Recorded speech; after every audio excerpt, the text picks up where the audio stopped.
Constance Dyson. Welcome to another season of the ETV Stock Market Program. Today we're at Blaney Elementary in Kershaw County, catching up with some students to talk about human capital. What is human capital? Learning about reading and social studies and science. What is human capital? Reading, science, learning, and math. How are you going to invest in your human capital? I'm gonna go to college to get a new job. What is human capital?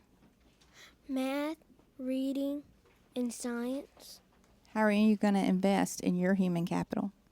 Go to college so I can get a job and get money. Human capital is all about investing in yourself, whether it be going to college, getting a better job, or anything that you are learning. It also could be about the stock market game. When you learn about the stock market game, you're also investing in your human capital. Let's go down to Mount Pleasant, South Carolina to Christ Our King Stella Maris, where Wendy Wilkins is teaching her class how to do the stock market game. My name is Wendy Wilkins, and I teach 4th grade at Christ Our King Stella Maris School.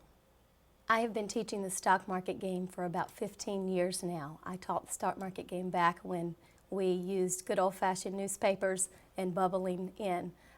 Now it's nice that we are able to use technology while playing the stock market game. I choose to play the stock market game with my students because they're never too young to learn how to invest money wisely and save money. I start off teaching the stock market game by teaching the kids economic concepts. The stock market game is a great way to learn these economic concepts in a fun way, and it also helps them with real-life application. Just the other day, we were discussing the oil spill in the Gulf of Mexico and how it had affected our economy. I think by learning about our economy, the students have realized that economics is everywhere. My 4th grade students are excited about playing the stock market game. They are constantly researching their stocks. They can't wait to tell me when they've discovered a new stock and they've added a new one to their portfolio. They're always eager to get on the computers to check what the markets are doing that day and what their stocks are doing that day. And of course, they want to see the rankings. The advice I would give to my fellow teachers playing the stock market game is to make the game fun for the students. To start off by teaching them the basic economic concepts and to help the students pick stocks that they're familiar with, to do your research on the stocks and watch the stocks on a daily basis. I hope by playing the stock market game, my students can be, in the future, responsible producers and consumers in this ever-changing economy. Ms. Wilkins is doing an excellent job teaching her class how to play the stock market game. Now we're going to Anderson, South Carolina to visit one of our young entrepreneurs. Her name is Catherine Roberts. Catherine Roberts is a junior at T.L. Hanna High School. She has a very interesting business called the Grass Fairy. Let's go see how Catherine is running her business. My name's Catherine Roberts. I just turned 16. I'm a junior at T.L. Hanna High School, and the name of my business is the Grass Fairy Cut Flowers.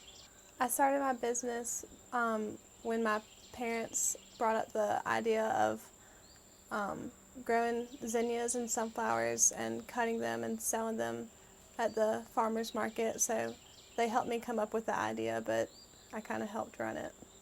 I've always been interested in outdoors, and sometimes I've wanted to, major in college in something that has to do with agriculture, and so my parents thought that it would be a good idea for me to plant my own garden and grow my own flowers and sell them at the farmer's market, but I've always been interested in the outdoors.